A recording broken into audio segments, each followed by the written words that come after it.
संतों की रोज सेवा हो तो एक दिन भगवान स्वयं मिलने आ जाएंगे। तो उन्होंने अपने गुरु वचनों का पालन किया, संत सेवा प्रारंभ कर दी। तो संतों को श्रद्धा और भाव चाहिए।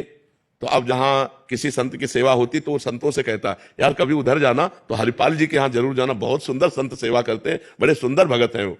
अब वहां संतों की मंडलियां आने लगी, अर्थ सीमित था, धीरे धीरे सब संत सेवा में। यहां तक हालत हो गई कि अब संत आए तो अब उनका भोजन प्रसाद कैसे हो। तो उन्होंने विचार किया कि अब मैं चोरी करूंगा। जंगल का रास्ता था तो खड़े हो जाते और जो निकलता मारते नहीं थे पर दूर से भाला दे, अगर कंठी तिलक है तो नहीं, और रामकृष्ण बोल दिया तो नहीं, अरे राम तो फिर नहीं, फिर जाओ फिर चोरी। वो जो रामकृष्ण ना बोले और जिसके कंठी तिलक ना हो और विचार किया कि उसका भी मंगल हो जाएगा, तो ₹2 ₹2 ₹4 जो मिलता उससे जाके अन्न लाते और संत को पवाते। अब ये धीरे धीरे प्रचार प्रसार हो गया कि अगर राम बोल दे, अगर गले में कंठी हो तो इधर चोरी नहीं होगी, नहीं तो चोर सब चुरा लेते हैं। तो अब वो जो निकले उस रास्ते से तो राम ही राम कहते निकले, अब चोरी वाला भी काम खत्म।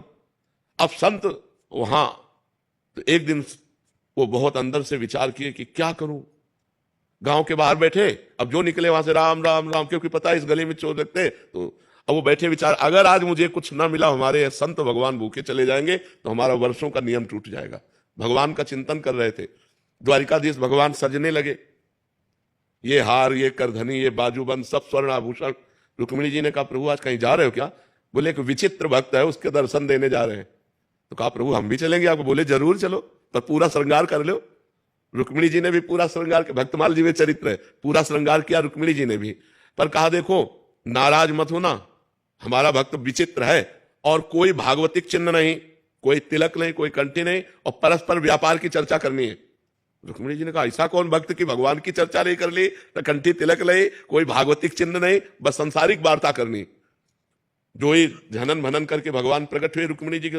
हरिपाल जी ने देखा इतना धनी, आज तक ऐसा धनी हमने नहीं देखा, जितने आभूषण, भगवान सेठ रूप में और उनकी पत्नी के रूप में रुक्मिणी जी।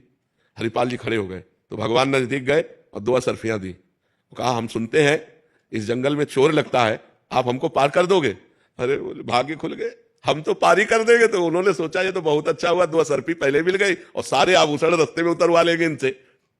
बीच रास्ते में जब जंगल में पहुंचे तो भाला उठाया और भगवान की तरफ किया, कहा सारे आभूषण उतारो। भगवान तो आए थे उतारने के लिए, संत सेवा के लिए, देने के लिए। रुक्मिणी जी से, रुक्मिणी जी का सुदर्शन चक्र को याद करो। बोले इस समय सुदर्शन चक्र नहीं, बोले यही वो भक्त है जिसके लिए हम आए हैं।